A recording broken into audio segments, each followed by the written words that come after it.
Say you need to quickly find a hotel, but they're all letters. Which one are you picking? Well, the worst one is definitely O. Why? Well, maybe because you physically can't get inside. It looks abandoned and, oh wait, this is literally just an old decommissioned bunker. That's already a pretty bad start for a hotel. You show up with your bags expecting at least some kind of entrance, maybe a little reception area or something, maybe even a bored worker, but instead you're just stood outside a giant circle like you've arrived at the wrong location. You walk around it once or twice hoping you've missed the door, but nah, there just isn't one. Yeah, I don't know what I was drinking when I googled for hotels in my area and this popped up, but let's just ignore it and quickly move on.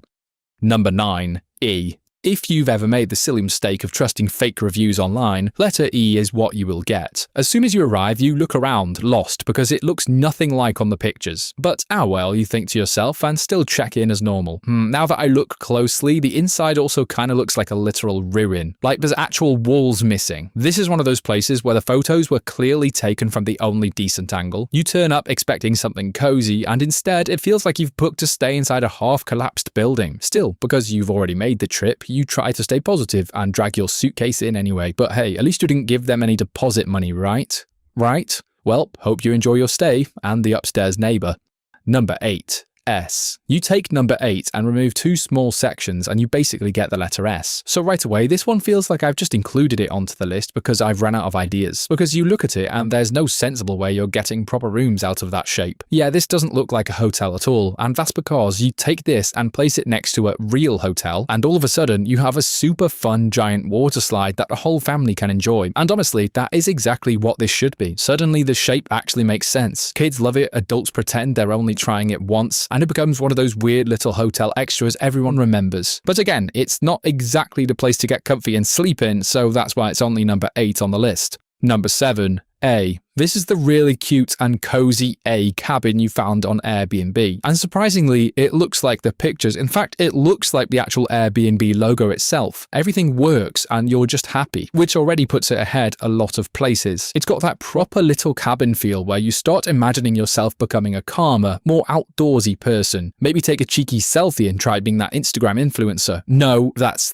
too far. Anyway, nighttime arrives and you have to climb up into your bed upstairs. And yeah, about that, you might have missed the small print that specified this place only comes with a kid's bed. So, unless you enjoy folding yourself like a piece of origami just to fit on a mattress, or you can somehow shrink yourself, you're sleeping on the hard wooden floor downstairs tonight. But hey, I've heard people say it's apparently good for your back. Number 6. L. If you love outdoors and nature, this is the one for you, because when you book your reservation, what you're paying for is basically a bit of wooden decking with one giant wall. But where do you sleep? Well, the idea is to bring your own tent with you, so really this is less of a hotel and more of an expensive place to camp. You arrive expecting a room and instead realize the accommodation is mostly your own responsibility. How very generous of them. You'd usually find this place near something really cool and grand, like the Grand Canyon. And yes, the cool part is intentional because it literally gets really, really, really cool at night. The place is cold, alright? That's the joke I was going for. But yeah, that's the trade-off. The location is stunning, the view is amazing, but the second the temperature drops, you realize one giant wall is not exactly luxury protection from the elements. So, as pretty as watching the naked starry night might be, make sure you bring about 3 different sleeping bags with you. Number 5. Z. This hotel is kind of for the thrill seekers out there. It starts out normal, like any other lobby on the bottom, but as soon as you step into the lift, you'll pretty soon get motion sick. Because instead of going upwards, you're actually going to be traveling diagonally. But wait till you reach the top, because once you're there, you'll realize how unstable a structure this really is. The top floor is literally only attached on one side. Combine that with our good old pals gravity and wind, and the whole thing is going to start shaking like me whenever I had to speak in front of the whole class as a kid. Wait, what? How did that end up on the script? Anyway, that's not really the vibe you want from a hotel. Nice views maybe, but you'd spend the whole night noticing every creak and every gust of wind. Number 4. I. This is top notch, but only for the top % of humans. The mega rich. The bottom serves as a big entrance lobby area. Think loads of wine, sports cars parked outside, etc. This is the top G area only.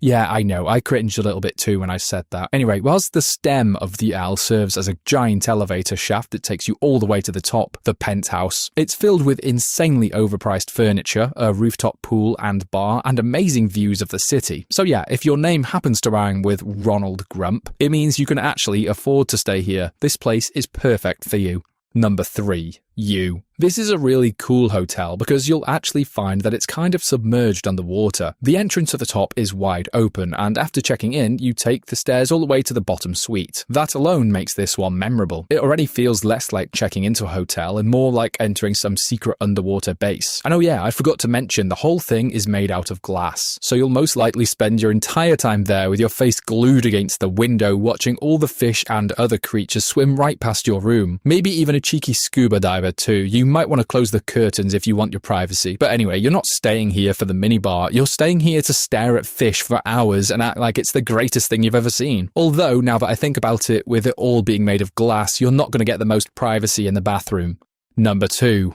Q. This one's a bit unexpected, right? Well, hear me out. Your stay starts by standing on this huge escalator that takes you all the way inside. And as you might have noticed from the outside, the whole place is a giant dome, which means you get some really cool architecture and loads of space inside. The whole thing is separated into plenty of small rooms. So, unlike some of the other strange letters, this one can actually work really well as a proper hotel. But the top floor is where things get exciting, because you essentially get the whole tip of the dome for yourself. The architect made sure to make this bit all of glass. You're basically sleeping in your own private observatory. Wait, what the heck? Where has my arm and leg gone? Oh yeah, of course, that's what it costs to actually stay here. I remember now. That's the bad part. Number 1. H. Okay, this has to be number 1 purely because it is literally the first letter of the word hotel. It's a no-brainer, but it's not just because of that. You also get a huge bottom floor. You have your reception, your bar, a sitting area, all down there. Then on either leg of the letter, you can have an elevator shaft which takes you to the actual residential bit, because in this area you can actually fit in quite a lot of rooms, and that's why it wins. It isn't just a funny choice, it genuinely makes the most sense as a hotel. But hang on, you might say, what about the roof? Well, in this channel's classic fashion, you grab another H and just stack it on top. Bosh, you've got yourself a roof, more rooms, and a rooftop area for a pool and other exciting hotel stuff. And of course, you can keep stacking this to make this the tallest hotel ever. Ah yeah, I could see myself getting a good night's rest here.